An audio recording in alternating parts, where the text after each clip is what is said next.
Listen, guys, you know I'm a bull when it comes to Palantir. I think the stock's going to do very well. The company's going to do well long term, all that good stuff. I think they're going to do well. They're going to crush it, right? But at this point in time, I would argue, and this might be a little bit against the grain, I don't know. But again, listen, this is coming from a bull, right? I'm a bull.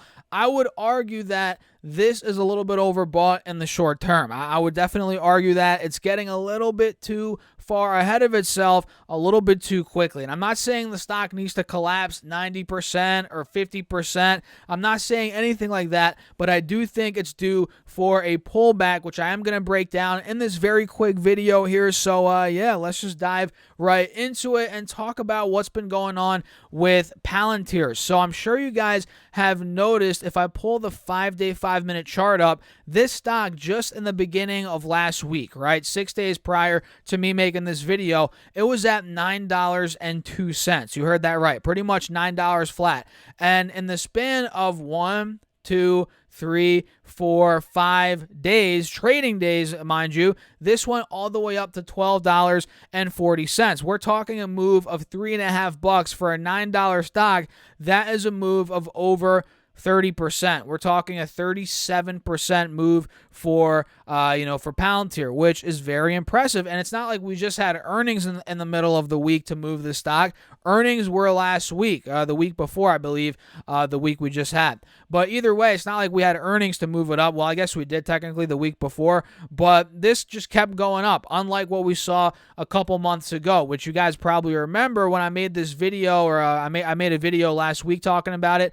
Last time we reported earnings back in February, we saw a huge spike, and it fizzled out very quickly. This go around, we're not getting the fizzle out, which is very good for the bulls, but that has led us to being a little bit overbought. I think really overbought, to be honest, because I think FOMO is now setting in with investors and traders out there. They're like, holy crap, I'm going to miss out of Palantir, this once-in-a-lifetime opportunity. I'm not saying it's going to 100x or 1,000x, but a lot of people think it's going to do well. I believe it's going to do well as well. A lot of people are like, holy crap, I got to get in, I got to get in, I got to get in, which on top of course, the gap profitability and some other metrics, but with all that combined, that's causing this to make the move and really surpass where it was last time it reported earnings, where again it fizzled out.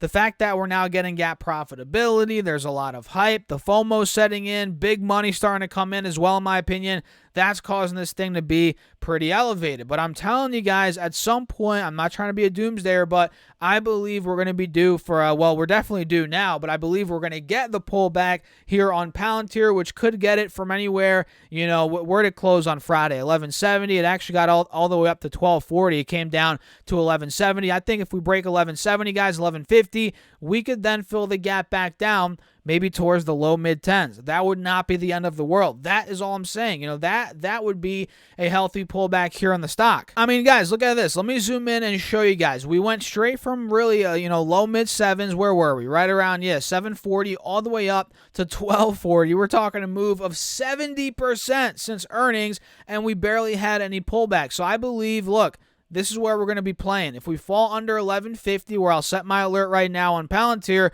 we break under that point. Let me do a mark as at or below alert on this thing.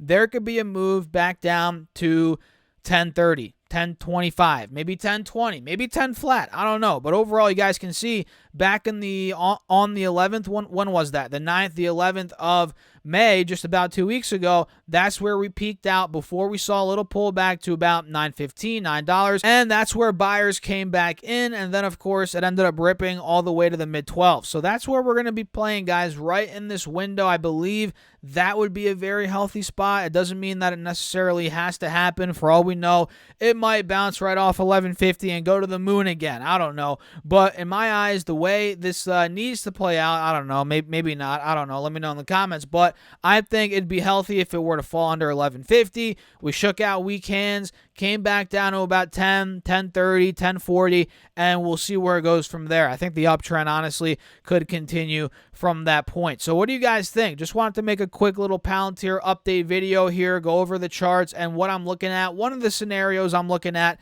heading into this week. So if you guys found value, hit that like button, feel free to subscribe, and don't forget to get up to 15 stocks from Moomoo. Once you open up an account using that link down below, you get one free share of stock right off the bat, and once you fund your account with at least $100, you get get 4 more stocks totaling 5 stocks and fund your account with at least $1,000, you get 10 more stocks totaling 15 free stocks. Guys, it is a no-brainer. If you guys want some free money and you want to help out that channel, use that Moomoo link. You might as well get 12 more stocks from Webull with any amount deposited. Also linked down below. Check out my Patreon as well if you guys are interested. And with that being said, cheers. I'll catch you all in the next video.